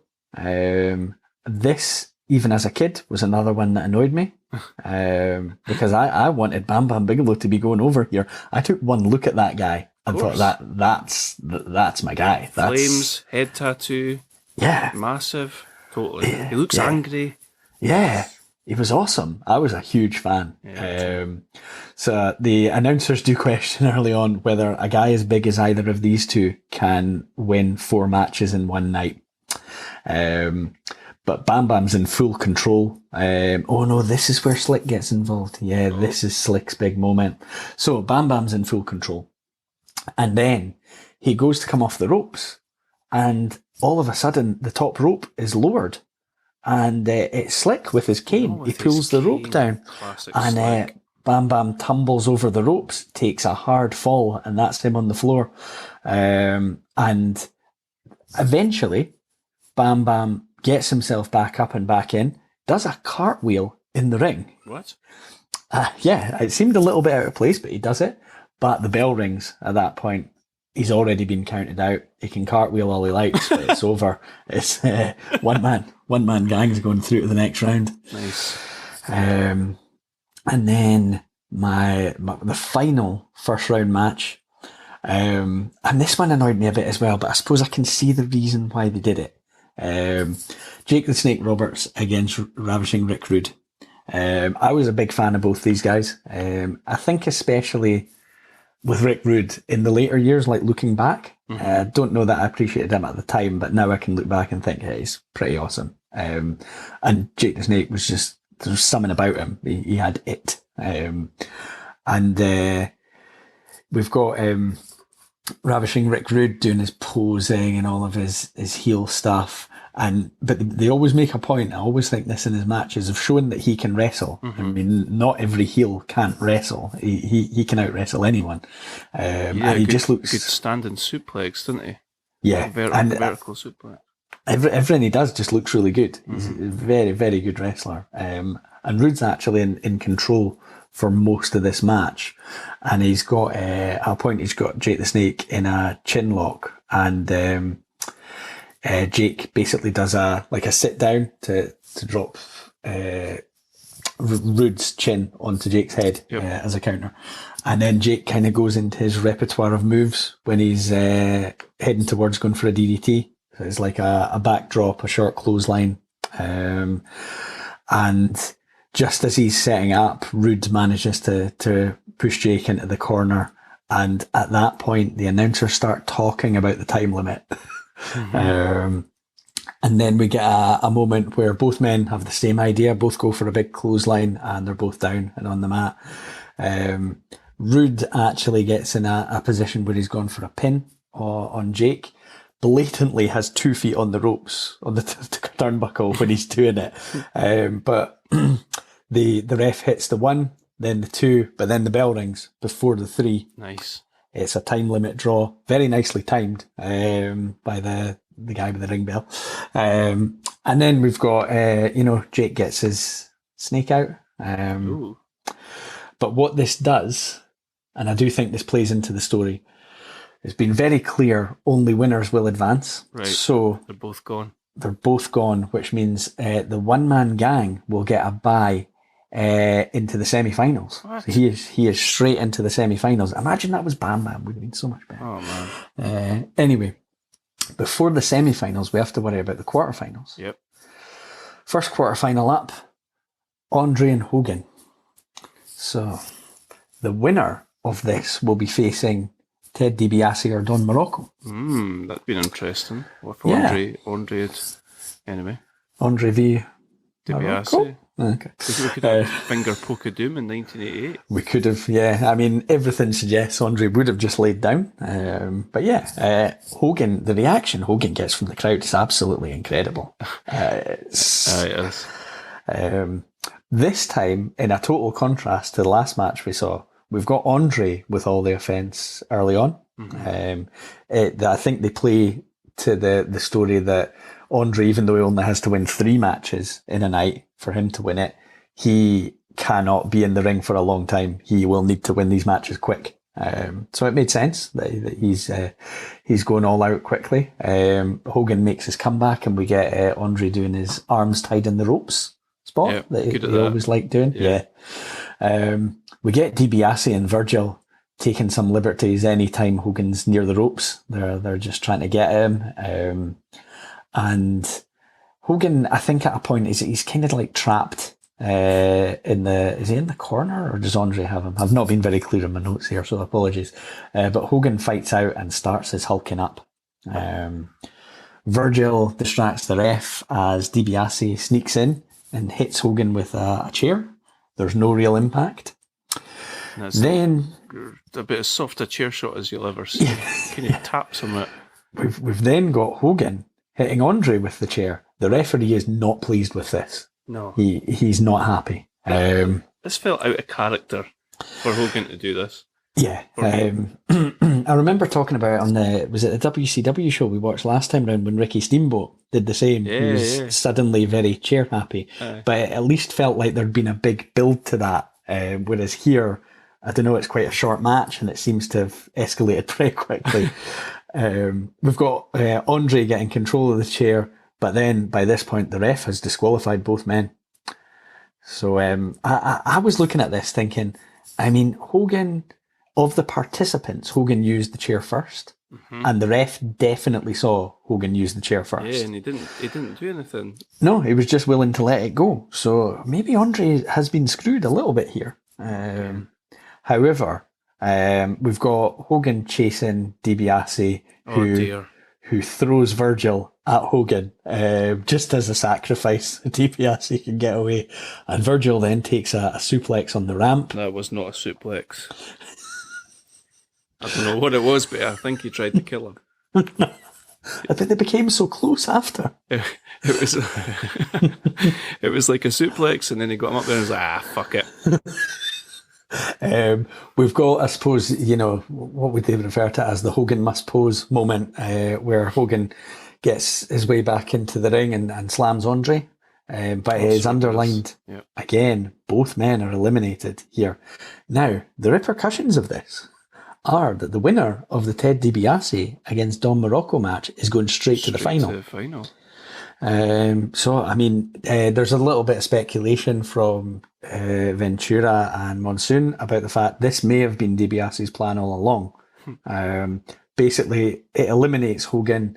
It means Andre isn't a threat of any kind if he decides to change his mind or change his plans. And I think in their minds, DiBiase wins his next match, he is going into this final pretty fresh. So yeah, we've then got the DiBiase against Don Morocco match. So this quarter-final that is effectively a semi-final, really. And Don Morocco dominates early. DiBiase hits Morocco with a clothesline from the top rope for the win. Wow. Which I was thinking at the time may have been pretty innovative. It's not much of a match, but DiBiase is a good wrestler. Really? And yeah, he can work. He's not spectacular or showy, but things look legitimate when he's doing them. Yep. So he's Ted DiBiase straight into the final. He's there already. He can just put his feet up and wait. The final quarter-final, Randy Savage against Greg the Hammer Valentine. So this time, the robe and the matching Liz outfit are pink. Savage is doing some of his repertoire, double axe handle from the top rope for a 2 count. Jimmy Hart starts getting involved, which lets Valentine come back into the match. Valentine sets up Savage to go for a figure 4 leg lock, which I think on the WWF side was his move at the time. Yeah. Savage manages to grab Valentine's head and roll him into a small package from there for the pin win. Nice. I thought it was quite good. We didn't have like elbow drop after elbow drop through the matches. You have to mix it up a wee bit. Yep. So Savage is going to the semi-final to face a very well rested one-man gang who didn't have to compete in this round. So we're only going to have one semi-final. Savage and Liz out again. Black this time is what they're wearing. Nice. Man. They're both matching each other. Yeah, his robe matches her dress every time. Like that. We must have spent a fortune on the robes. Anyway, one man gang. They play up the fact he is totally fresh, and he is looking. As he always does. Slick. Yeah. He is going to play a part here as well. Ooh. Yeah. Effective manager. Well, we'll see. So we've got a lot of one-man gang dominance, and Savage is just occasional comebacks and counters and things like that. And every time he gets any wrestling going, the power of the one-man gang or Slick getting involved are giving the advantage back to the one-man gang. So Slick throws his cane in to the ring when the ref's back is turned. Oh dear. The one-man gang, Savage is on the mat at this point, the one-man gang proceeds to try to hit him with the stick about 20 times, with Savage rolling out the way every time. And then eventually the ref turns round and sees what's going on. It goes on for so long. And then we've got the ref, as soon as he sees it, DQs one-man gang. What an idiot. However, one-man gang then breaks the cane on Savage. Oh. So, I mean, you're thinking, oh, Savage, you're in the final, but what condition are you in here? This is Daniel Bryan levels of stacking the deck. However, Savage does muster enough when One Man Gang and Slick are having some kind of weird hug in the middle of the ring. Savage sneaks up to the top turnbuckle, does his double axe handle on One Man Gang, who then falls on top of Slick. Which that's probably quite a bump. Save your energy, Randy. Yeah. Big match coming up. He's off now, and he's there's a lot of talk about the fact that we know DiBiase is not coming to the ring alone here. He hasn't done so far, so why would he now? So we've got the final. DiBiase's out first. Andre's in his corner. Virgil is incapacitated due to that non-suplex that he took from Hogan. And Savage and Liz out in white this time. It's quite a good wrestling match start. Doesn't last that long as a wrestling match, but I'm pretty sure both these guys could have a good match between them. But we've quite quickly got Andre just doing things like grabbing Savage's leg every time he's near the ropes and things like that. And it ends up, the distraction leads to DiBiase taking control. But Savage starts getting back into it with some counters. He sends DiBiase to the outside, and again, he wants to do his double axe handle on the floor, but Andre just ominously stands in front of DiBiase. So there's nothing Savage can do. Can't come off the turnbuckle. Savage then, sick to death with all this interference, goes and speaks to Miss Elizabeth, who leaves ringside. The announcers sort of briefly speculate this might be for her protection because things are getting a bit lively on the outside. However, we do hear that this is not the first time that this kind of thing has happened. But they don't really talk names and things like that at the point. So, Liz then, a few minutes later, appears back, approaching the ring with Hulk Hogan. Gorilla Monsoon is delighted with this. He thinks the numbers game's now even. Let's go. Jesse Ventura is in shock. He can't believe this. He can't believe that the ego of Hulk Hogan would help someone else win the title. Hogan just gets a chair, sits it at ringside in what I think is sort of nominally Savage's corner. And he's just sitting right next to the ring watching the match. We've got DiBiase beating Savage down in the corner. Andre immediately starts attacking Savage as the ref's remonstrating with DiBiase. And Hogan's round. He runs round the ring, takes out Andre. Nice. DiBiase's still in control in the ring. However, this bit surprised me a bit. DiBiase goes to the top, but again, Savage, who's so quick to get to his feet, catches him, throws him to the mat. Savage to the top turnbuckle. Everyone's behind him, go for the elbow drop. DiBiase moves. Savage hits the mat hard. DiBiase locks in a sleeper. It's looking pretty grim now for Macho Man Randy Savage. However, Andre is remonstrating with the ref. Oh, God. Hulk Hogan uses the distraction to sneak into the ring and hits DiBiase with the chair. Of course he does. Jesse Ventura is quite rightly incensed. That's terrible, Monsoon. I can't believe Hogan would stoop to that level. It's a fair point. He's right. Savage, flying elbow off the top rope. New champion, Macho Man Randy Savage.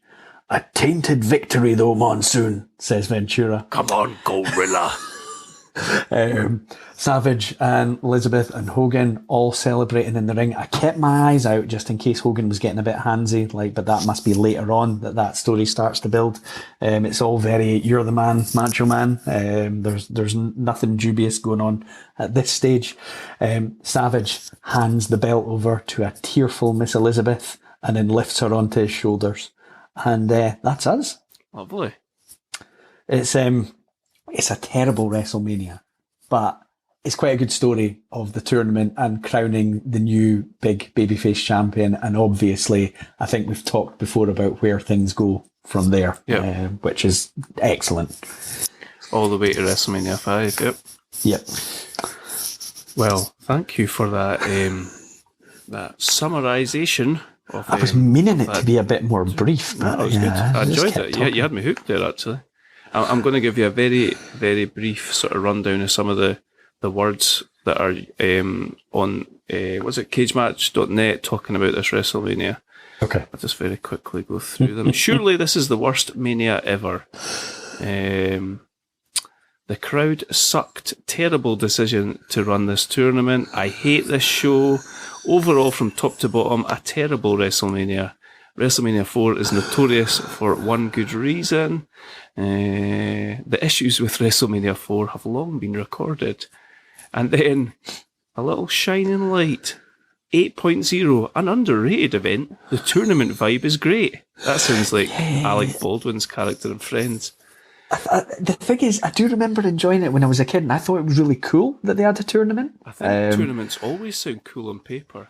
Yeah, but watching it now, it's just so long and drawn out, and you know from the start there's maybe like 3 contenders to go and win this, and some of the matches just seem irrelevant, and it feels like it drags on and on through the show. I mean, I think my personal favourite thing that happened at this WrestleMania was the Battle Royal on the opening match, won by Bad News Brown, when he eliminates Brett after they had formed a pact, and Brett is incensed and smashes up the trophy. Nice.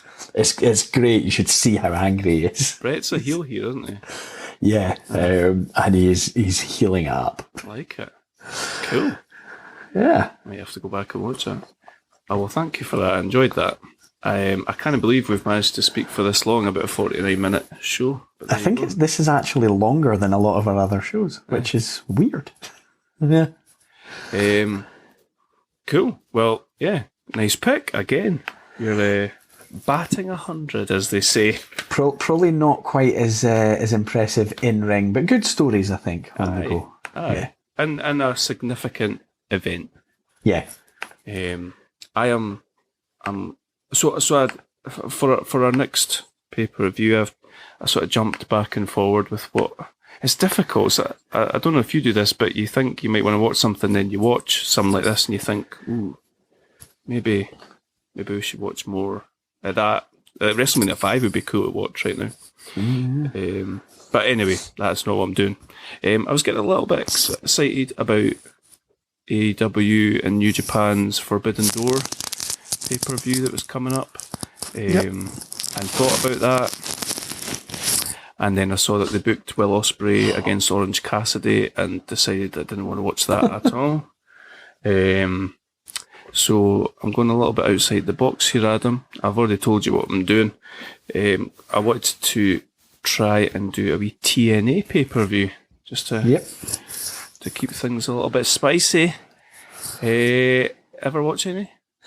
I watched a little bit back in the day. I remember for a while there was this thing on Sky called the Wrestling Channel. Right. And it had their, whatever there would have been Impact, I assume it would have been Impact, their main TV show, but it also had like the pay-per-views, not live, but it would show them. And so I used to watch a little bit, and I remember being, you'd see some things and you'd be a bit blown away. Because there's some people that have gone on to become pretty big stars elsewhere that were featured pretty heavily.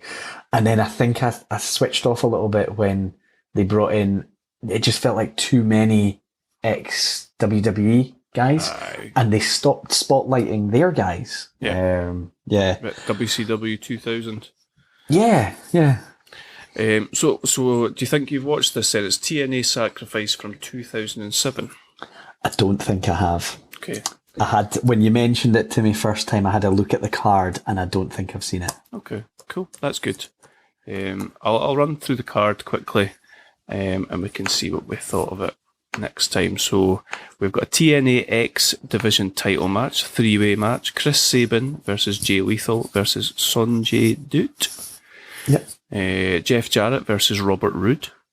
Yep. Rhino versus Christopher Daniels. Oh, yes. A 2-on-1 handicap match, Basham and Damaja versus Kip James, who I believe is a Road Dogg, is it? Yes. Texas Death Match, Chris Harris versus James Storm. I don't recognise either of those names, do you? James Storm, I think, went into WWE developmental for a little while, and it didn't work out. Okay. I think. Yep. A 4-way match: Jerry Lynn versus Alex Shelley versus Senshi versus Tiger Mask. Okay. NWA World Tag Team Title 3-way dance: Team 3D versus Scott Steiner and Tomko versus the Latin American Exchange. Tomko. Yeah, Tomko, give me a beat. I remember Tomko. I mean, he had his role, but I'm not sure about him in Scott Steiner and Tomko's a funny.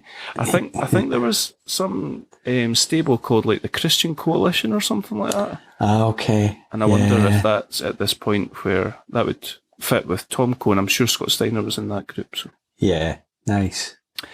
Oh, I've remembered what I remember. I had to look it up, but James Storm, when he was in TNA for a part of his time in TNA, he was in a tag team with Bobby Roode called Beer Money, and they were brilliant. They were absolutely brilliant. Yep. I like Robert Roode. That's cool. Yeah, yeah. Samoa Joe versus AJ Styles, who've had quite the rivalry over the years. That should be good. That's awesome. And the main event is a triple threat: Christian Cage versus Sting versus Kurt Angle for the NWA World Heavyweight title. It's quite a card. There's a lot on it. I always liked Christopher Daniels. He went to AEW, didn't he? I think he's involved backstage now, right? Yeah, maybe he was head of talent or something. He ended that. He was quite often in the mix with AJ Styles and Samoa Joe, and they had brilliant matches between the three of them. Either 3-way matches or just individually. Yep. He was pretty over as well, I think. And I remember there was talk that they were going to bring him in to be the higher power. Yeah. But Vince eventually decided he wasn't believable. Too small or something like that. Yeah. Crazy. Let's see what it's like. Awesome. That'll be good because, like I say, I watched some of it. This does not ring a bell, and there's some really good sounding matches on there. I've got some good news for you. Yep. On commentary, Don West and Mike Tenay. Brilliant. Bring on Iron Mike. So, there we go. We'll go from 1988 to 2007, just like that. Nice. I was going to say it's a while since we've done anything recent, but that's me still thinking that 2007 was like last week. But never mind. Wait until I do the birthdays for 2007. Please. Oh Jesus! It's gonna be a real kick. I probably wouldn't have heard of any of them. There's probably people wrestling in WWE that were born in 2007. Nah, maybe not. Right, that was awesome. I really enjoyed your pick. Thank you. I hope that TNA doesn't disappoint. I'm sure it won't. It's a good looking show. This will be fun. Aye. As always, hit us up on Instagram at Outlaws Pod. And until next time, take it easy, Adam. Stay off just take it easy on these steroids. Okay? Yep. We'll see you in 2 weeks. Cool. Cheers. Bye-bye.